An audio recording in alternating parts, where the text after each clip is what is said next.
Muito bem, meus queridos e amados irmãos, quero deixar para você uma palavra que se encontra em Salmo 141, versículo 2. Suba a minha oração perante ti como incenso, e seja o levantar das minhas mãos como um sacrifício da tarde. Nessa passagem, nós podemos perceber aqui que é citada a oração. A oração nada mais é que uma conversa com Deus. A oração não é só você falando e falando e falando. A oração é você falando e Deus respondendo, falando e Deus confirmando, você falando, você pedindo e Deus te entregando. Obviamente, se você estiver merecendo, obviamente, se você estiver apto a receber aquilo que você está pedindo, porque bater e a porta abrir, porém, Deus não vai te entregar tudo que você pedir. Deus vai te dar aquilo que você precisa. Deus vai colocar na tua mesa o arroz, o feijão, o ovo frito. Deus vai colocar na tua mesa também o pão, o café preto, para poder te sustentar, para poder você ter, aleluia, ter o mínimo ali, para você poder sobreviver. E às vezes tem pessoas que não jantam de noite e tomam um café preto com 3 bolachas creme crack, meio-dia somente o feijão com arroz sem nenhuma mistura. Se eu tivesse essa refeição, eu daria glória a Deus, porque é o que Deus tem para mim. Então nós não devemos reclamar, nós devemos sempre agradecer, obviamente visando a melhora a cada dia. Mas o que você está fazendo para melhorar? Nem tudo que a gente pede a Deus está na competência de Deus. Às vezes a competência de Deus, a ação dele, depende da nossa reação. Se queremos um emprego, devemos sair de casa e procurar. Se queremos um relacionamento novo, devemos sair de casa e analisar as opções. Se queremos ir para uma nova igreja, você deve visitar essa igreja e perceber ali no ambiente, analisar o pastor, os obreiros, para ver se realmente aquela igreja ali vai te agradar. Porque não é interessante você estar no ambiente em que você é atacado. Não é interessante você frequentar uma igreja onde as pessoas não gostam de você. Eu sei que isso pode acontecer, isso aconteceu comigo. Das pessoas estarem julgando, apontando e falando, aquela velha panelinha, né? Se você não é bem-vindo no local, quero te dizer que tem outros 100 que vão te receber ali. Às vezes você mora no bairro, não frequenta a igreja do bairro, mas frequenta em outro local, você é criticado. Mas nesse outro local que você vai, é aonde Deus fala, é aonde você sente a presença de Deus. Independentemente do que as pessoas falam, você tem que fazer aquilo que você acha correto, concernente à vontade de Deus. Agora, se Deus falou para você continuar no mesmo lugar, então você tem que continuar. E Deus vai te dar força para você seguir em frente. Amém? Então, nessa passagem nós podemos ver adoração e entrega no Salmo 141, versículo 2. Nós devemos sempre também ser quebrantados e estar arrependidos, porque todos os dias nós pecamos. Nós vamos encontrar isso em Esdras capítulo 9, versículo 5, que diz o seguinte: E perto do sacrifício da tarde, levantei-me da minha aflição, e caí de joelhos, e estendi as minhas mãos ao Senhor, meu Deus. Esdras orou à tarde em quebrantamento, pedindo perdão e misericórdia, excelente inspiração para orações de arrependimento e reconexão com Deus. Nós não conseguimos fazer as coisas por nós mesmos. Nós não vamos resolver o mundo por nós mesmos. Nós não vamos resolver todos os problemas por nós mesmos. É certo que uma parte desses problemas dependem de você e da sua ação. Mas nós somos feitos de carne e osso e nós somos limitados. Então nós devemos trabalhar em cima dessa limitação. E nossas limitações são várias. Limitação do tempo, limitação do local, limitação do dia e da noite, limitação mental. Então, limitação temporal, limitação natural. Existem vários tipos de situações que nós devemos sempre ponderar. Nós devemos sempre rever. O que eu posso fazer em 8 horas de trabalho por dia? Então, sempre focar naquilo que é mais importante, obviamente. Daniel capítulo 9, versículo 21 diz o seguinte: estando eu ainda falando na oração, o homem Gabriel veio voando rapidamente, à hora do sacrifício da tarde.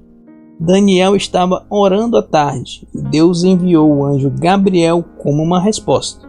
Mostra que Deus responde às orações feitas nesse momento. E Daniel também orava 3 vezes ao dia. Haja vista que era apenas Daniel e seus outros 3 amigos, Sadraque, Mesaque e Abednego, que não se curvaram diante da estátua que foi levantada, e o rei obrigou as pessoas a adorarem. Decretou que quem não adorasse a imagem seria lançado, aleluia, na fornalha. Daniel especialmente foi lançado na cova dos leões, mas como ele estava em comunhão, em oração, como ele estava em dias, como ele estava quites com Deus, e ele sabia, aleluia, da sua responsabilidade, que ele não podia errar, que ele não podia dar esse gosto aos inimigos, aleluia. Os inimigos se enraiveceram, tiveram inveja de Daniel, porque Daniel ia galgando ali os melhores cargos. Daniel foi considerado, foi nomeado governador. Então imagina quantas pessoas ali no reino de Nabucodonosor queriam esse cargo de governador. Na verdade, existiam vários governadores, mas o governador já era um cargo muito superior, que tem um nível de atividade mental, física muito grande. Então não era qualquer pessoa que podia tocar esse cargo. Era uma pessoa bem preparada. E Daniel e seus amigos, eles tinham esse preparo do estudo natural. Português, matemática, filosofia, aleluia, astrologia. Eles tinham domínio também da língua dos caldeus e da sua língua. Então você percebe que tinha uma dedicação ao estudo e uma dedicação a Deus. Então, pela questão da oração, Deus respondeu. Deus sempre responde quem ora. Deus sempre responde. E aí o que acontece? Se você não ora, Deus não tem como te responder, você fica distante de Deus. As coisas vão piorando e você não vai vendo, né? Você está com escamas nos olhos. Na realidade, você tem que se voltar a Deus. Nós temos sempre que nos voltar a Deus, porque sem Ele nós não conseguimos ir longe. Sem Ele nós não conseguimos a melhor estratégia, a sabedoria.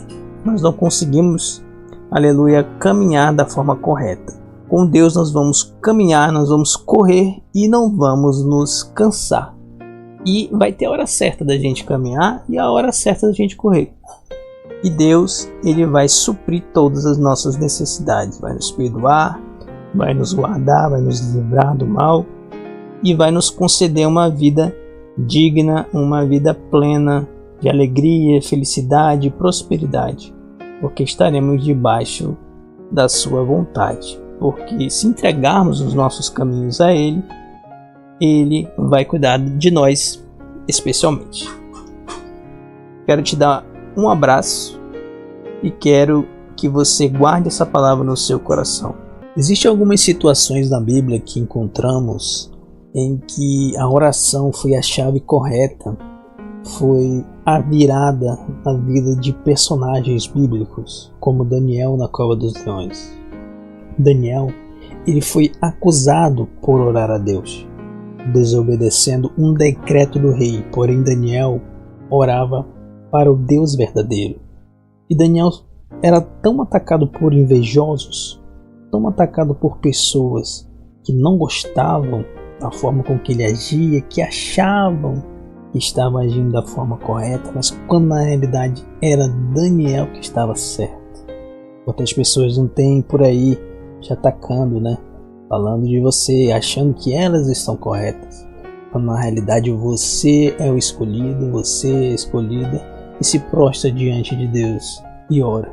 Eu venho nesse vídeo te falar, se você ora apenas uma vez, experimenta orar 2 vezes ao dia, experimenta orar 3 vezes ao dia, e Deus vai agir em teu favor, Deus vai te guardar.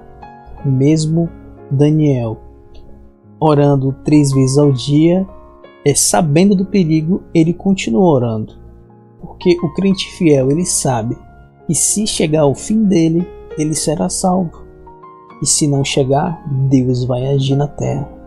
Foi assim que aconteceu com Daniel. Daniel capítulo 6, versículo 10.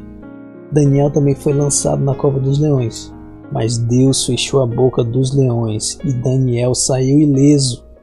E o rei reconheceu o poder de Deus de Daniel.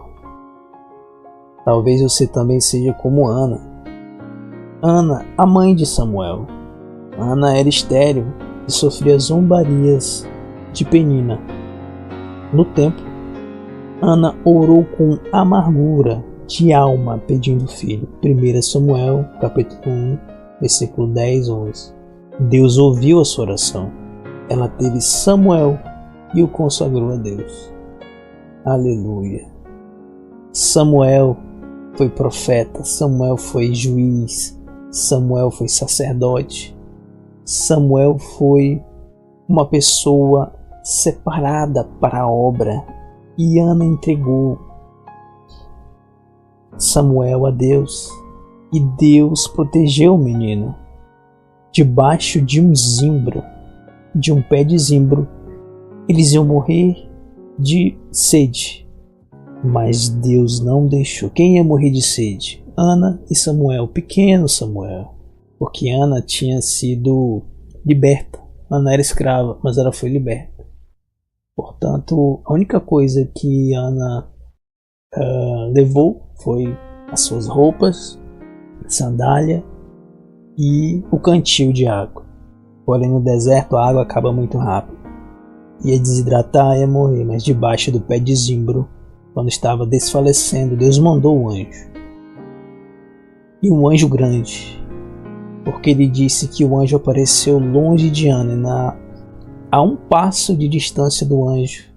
Quando o anjo deu um passo, chegou perto de Ana, encheu o cantil do menino e eles puderam continuar.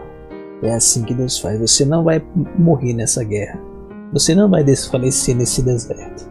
Deus vai mandar um anjo e vai encher o teu cantil, e tu vai poder beber dessa água e poder continuar. Receba essa água agora. Receba força agora para você continuar, para você andar, para você, aleluia, chegar no seu objetivo. Eu acredito na tua vitória. Eu acredito que esse deserto não veio para te matar. Esse deserto veio para te deixar mais forte. Em nome de Jesus. Jesus no Getsemane também orou. E ele estava angustiado. Não tinha ninguém que acompanhasse Jesus. Não tinha ninguém que aguentasse o pique de Jesus. Mas Jesus estava sentindo que ele seria preso e seria crucificado. Na verdade, Jesus já sabia de tudo. Ele só estava angustiado. E a oração de Jesus foi: Pai, se possível, passa de mim esse cálice. Mateus capítulo 26, versículo 39. E depois, fortalecido, enfrentou a prisão e cumpriu sua missão até a cruz. Uma missão pesada, uma missão, aleluia, de um fardo que nós não teríamos capacidade de suportar. Provavelmente nós morreríamos no processo. Mas Jesus não era um ser terreno. Jesus era um ser de outro mundo. Jesus era um ser do reino, aleluia, espiritual. E precisava passar por isso. E Jesus deixou para nós o seu sangue carmesim, para nos lavar, nos purificar de todo o pecado. Aleluia. Elias também orou quando foi desafiado pelos profetas de Baal, para provar qual Deus era verdadeiro. Então, na oração, Elias pediu que Deus respondesse com fogo para mostrar que ele é o Senhor. 1 Reis, capítulo 18, versículo 36 e 37. E o fogo desceu do céu, queimou o altar, e o povo se prostrou diante de Deus. Está vendo como Deus age segundo a oração? Se você não falar nada, Deus sabe o que está acontecendo com você, mas você precisa abrir a boca e falar com Deus, falar para Ele. Deus, está acontecendo isso e isso comigo, por favor me ajude. Deus gosta que quando nós, filhos, vamos até Ele, explicamos e falamos o que está acontecendo, Ele quer ouvir de nós, né? Ele quer que nós o procuramos. Aleluia. Talvez você esteja em desobediência, como Jonas, né, que desobedeceu a Deus e foi engolido por um grande peixe. Mas dentro do peixe, clamou a Deus com arrependimento e Deus mandou o peixe vomitar Jonas. Né? Às vezes nós estamos com cabeça dura, querendo agir da nossa forma, mas nós não enxergamos que nós estamos em desobediência. Nós não vemos e nós não queremos admitir que nós estamos errados, né? E muitas vezes Deus permite certas coisas em nossas vidas por conta da nossa desobediência. E também nós podemos orar pedindo sabedoria de Deus, assim como Salomão. Salomão orou, mesmo jovem e inseguro para governar Israel, pediu oração, pediu sabedoria para liderar o povo com justiça. 1 Reis, capítulo 3, versículos 7 a 9. E Deus lhe deu sabedoria e também riquezas e honra como bônus. Aleluia, porque Deus é fiel. Meu amado, nós, para movimentarmos a mão de Deus, para conseguirmos o favor de Deus, nós precisamos orar. Nós precisamos buscá-lo de todo o coração. Nosso coração precisa estar contrito, nosso coração precisa estar, aleluia, derramado na presença de Deus. Nós precisamos admitir que somos pecadores para que Deus possa nos ouvir. Precisamos admitir que não somos nada, assim como fez Abraão, né, que disse que do pó viemos e ao pó retornaremos. Nós não somos nada diante de Deus. Nós devemos nos humilhar sim para Deus, e Deus nos exaltará. Mas aquele que se exalta a si mesmo, Deus abaterá. Eu prefiro, aleluia, me humilhar para Deus. Eu prefiro dizer para Deus que eu não sou nada, porque realmente eu não sou diante dele. Então, que nós possamos ser fiéis, orar a Deus e buscá-lo verdadeiramente de todo o coração. Amém? Fique em paz e até a próxima.